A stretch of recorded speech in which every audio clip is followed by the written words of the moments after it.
Hey guys, welcome back. Today we're going to do Ghost Hellboy. So yeah, we do another crossover. Well, it's from the same universe, right? Because the other one was with Batman and Starman, from DC universe. But this is Ghost is an belongs to Dark Horse and great comic, by the way.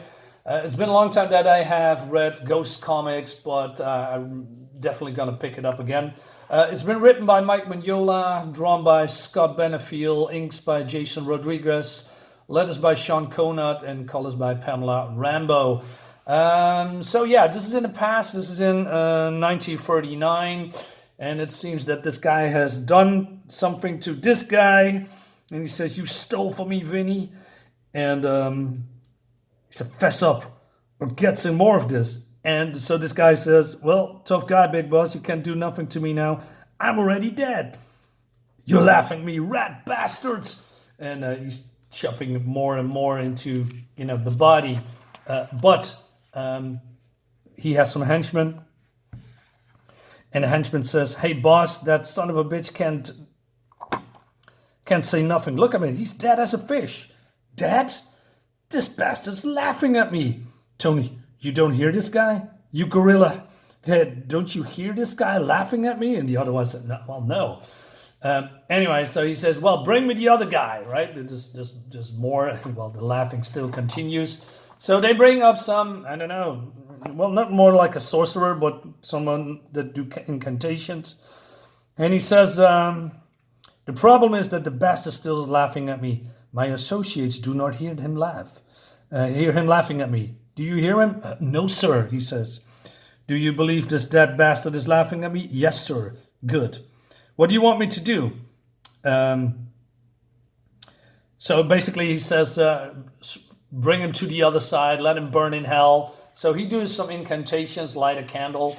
The candle dies, and there is a giant, wailing or sound. And he says, "Holy Joe, what did you do?" He says he's still laughing. "I don't know what you're talking about, but I don't hear him laughing anymore. And that's good enough for me. Okay, boys, let's go." "Not so fast, Herb. Can't let you walk out of here knowing Vinny the Pipe got the last laugh at me. Can't do it. But don't move. And it won't hurt so much." So he shoots him. And he also is doing that whole, disappearing body trick behind a wall. And they want to have a drink, and then, "Hey, you bubs, this is for my brother." "Oh, nuts." And probably this is the brother, and yeah, they're dead too. So years later, so there is this is in Arcadia. Arcadia's, I need to look that up what it was. I believe it was a city, or is a city. And and Hellboy comes in to investigate, but there's a body in the alley getting shot. And he's a little bit bummed out about that because innocent people are getting shot, and killed by what's all the crime-ridden things that happen in Arcadia City. So he goes to some parapsychological guy and former president called Seymour. And Seymour says, "I believe the spilled blood of Arcadia has some collected in some subterranean grotto beneath the city. In fact, it has in fact become a sort of a living creature, an evil controlling brain corrupting the lives of the people of that city, polluting the very atmosphere of the place and making it a breeding ground for freaks." Hey, that's X. "And monsters." I don't know who that is. So, okay. Hellboy is here, and this woman says that they are waiting for, a girl, a woman. And she says, "I never felt anything like her. This anger coming off her like heat. She is hunting." And this is Josephine T. Gant, psychic field agent for the Bureau of Paranormal Research and Defense since 1989, right? So Hellboy goes into this house here. A ghost that hunts, a ghost that kills people. And that's what we're looking for. And I don't mean the kind that pushes you down a flight of stairs or grabs the wheel when you're driving. It means the kind of that cuts you in half with a pair of 45 automatics. I've been around a long time and never heard anything like her. If she's a ghost, a real ghost, then she's one of a kind, and the Bureau wants her. Whatever she is, she has to stop shooting people, even if she is only shooting the bad guys. And so this guy is here. Hey, Mr. Minetti, where are you? You got my money? Ads. And so then everything is going totally dark. And there is a voice. It says, no money, Eddie. Minetti's left you for the cops. Hey, what's going on? Don't worry, Eddie. I won't leave you to the cops. Shut up. You belong to me. Shut up. And then Hellboy comes out of the darkness. He says, boo. Now run away. And he says, help. Eddie, where are you going to run from a ghost? Cut that out. Come here where I can see you. And then, well, she reveals herself a little bit here because he wants to get out. And she says, no one can help you, Eddie. You killed William Luxinger out there before I could ask him some important questions. You got to pay for that. So he is a Swiss cheese. And then she comes out and he says, geez, this is none of your business, Hellboy. You recognize me?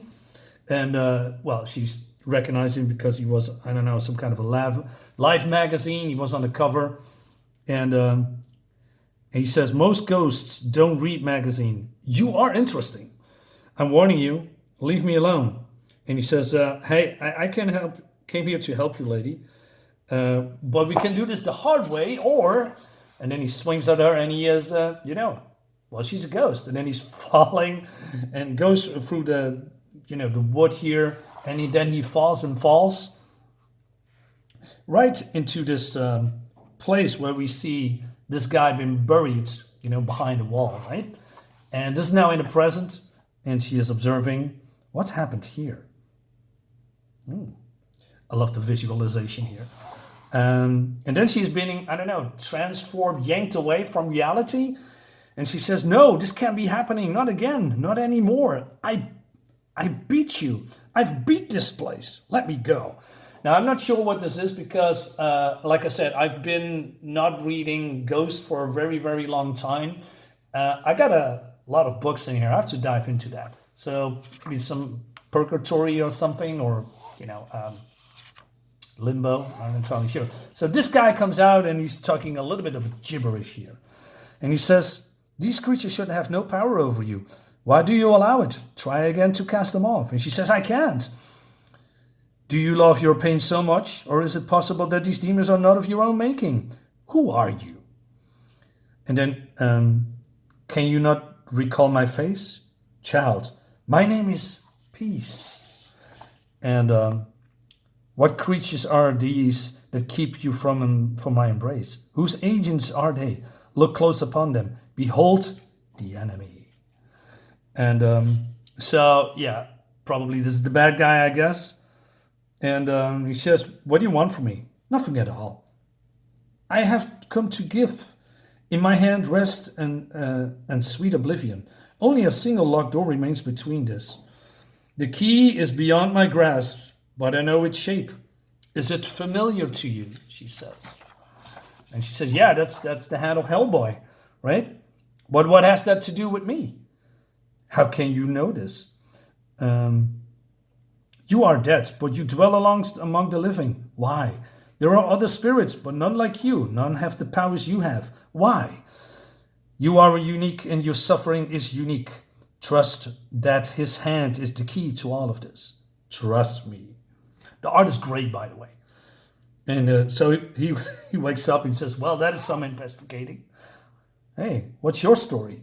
I guess you've been down here for, 45, maybe 50 years? Cause of death, probably the big hole in your head. Whoever did this to you wanted to make sure you didn't get found. So he takes the wallet out and wants to know if there's a name in it. But then Ghost, comes behind him out of nowhere. And she shoots him. Great sound effects, actually. And you say, what gives? Quit it. I thought you wanted to be left alone, he says.